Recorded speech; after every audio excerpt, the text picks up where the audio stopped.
Section 430 of the National Electrical Code, or NEC, pertains to motors, motor circuits, and controllers. The NEC is a comprehensive set of standards published by the National Fire Protection Association, or NFPA, covering electrical safety provisions for various installations. To access Section 430, the official source is the NFPA website.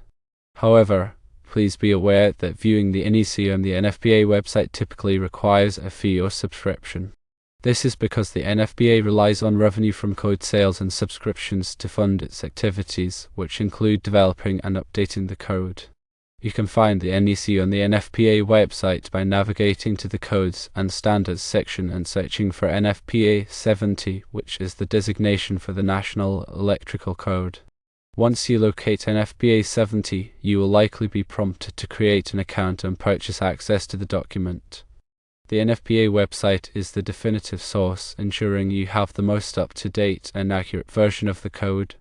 Alternatively, you can purchase a physical copy of the NEC from various retailers, including bookstores, electrical supply houses, and online retailers. The cost of a physical copy can vary depending on the retailer and the format of the book.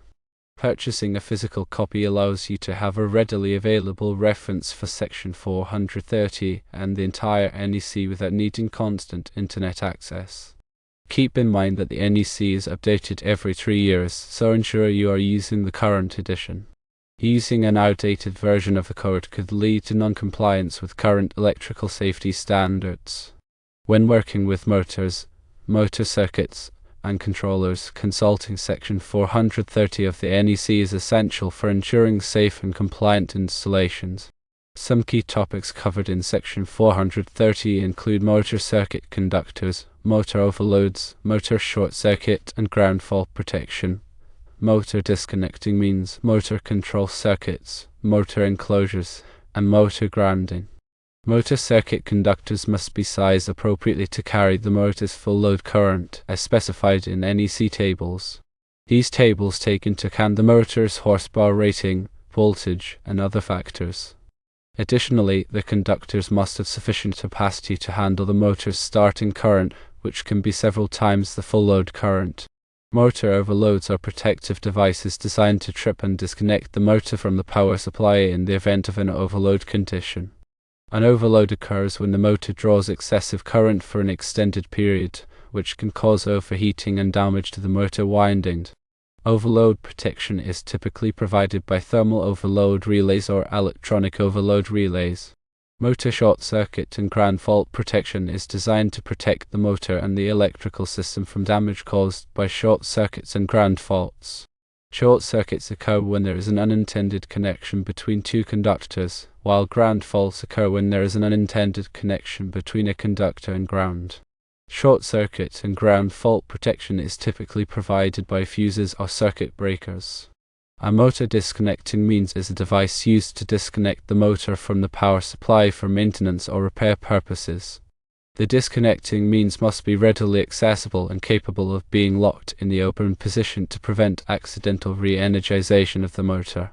Motor control circuits are the circuits that control the operation of the motor, including starting, stopping, reversing, and speed control. Motor control circuits must be designed to ensure safe and reliable operation of the motor. Motor enclosures are designed to protect the motor from environmental factors such as dust, moisture, and corrosive substances. The type of enclosure required depends on the environment in which the motor is installed. Motor grounding is essential for preventing electrical shock hazards. The motor frame must be properly grounded to provide a low impedance path for fault current to return to the source. In addition to the general requirements for motors, Section 430 also includes specific requirements for different types of motors, such as alternating current or AC motors, direct current or DC motors, and synchronous motors. It also covers requirements for motor controllers, such as manual starters, magnetic starters, and variable frequency drives, or VFDs. It is important to carefully review Section 430 of the NEC and all other applicable codes and standards before installing or working on any motor, motor circuit, or controller. Consulting with a qualified electrical professional is also recommended to ensure that the installation meets all safety requirements. Proper application of Section 430 is critical for ensuring the safe and reliable operation of electrical motors and associated equipment. Ignoring these requirements can lead to electrical hazards, equipment damage, and even personal injury. Remember to always prioritize safety and consult with qualified professionals when working with electrical systems. Some specific considerations within Section 430 include locked rotor current. This refers to the current a motor draws when it is first energized, but the rotor is not yet turning. This current can be significantly higher than the motor's full load current and must be considered when sizing motor circuit conductors and overcurrent protection. Duty cycle service is another consideration. Motors used in applications with intermittent duty cycles may have different requirements for conductor sizing and overload protection compared to motors used in continuous duty applications. The NEC provides guidance on how to adjust these requirements based on the motor's duty cycle. There are also specific requirements for motors operating at different voltages. For example, motors operating at voltages above 600 volts have different requirements for insulation, clearances, and grounding compared to motors operating at low voltages. The NEC also addresses the use of motor control centers, or MCCs, which are assemblies of motor starters, circuit breakers, and other control devices. MCC must meet specific requirements for construction, wiring, and overcurrent protection. When selecting motor overload protection, it's crucial to consider the motor's nameplate current rating and the ambient temperature in which the motor is operating. Overload relays must be selected to trip at a current level that is appropriate for the motor's operating conditions. The NEC also provides guidance on the selection and installation of motor disconnecting means. Disconnecting means must be readily accessible and capable of being locked in the open position to prevent accidental re-energization of the motor during maintenance or repair. Grounding requirements for motors are critical for preventing electrical shock hazards. The motor frame must be properly grounded to provide a low impedance path for fault current to return to the source. This helps to ensure that overcurrent protective devices will trip quickly in the event of a ground fault. In addition to the requirements for individual motors, Section 430 also addresses the installation of multiple motors on a single branch circuit. This is commonly done in industrial applications where several motors are used to power different parts of a machine or process. The NEC provides guidance on how to calculate the conductor size and overcurrent protection for these multi-motor circuits. Variable frequency drives, or VFDs, are commonly used to control the speed of AC motors. VFD must be installed in accordance with the manufacturer's instructions and the requirements of the NEC. Special considerations must be given to the wiring and grounding of VFD to minimize electrical noise and prevent damage to the drive. When working with DC motors, it's important to understand the differences between shunt wound, series wound, and compound wound motors. Each type of DC motor has different characteristics and requires different control methods. The NEC provides guidance on the wiring and protection of DC motor circuits.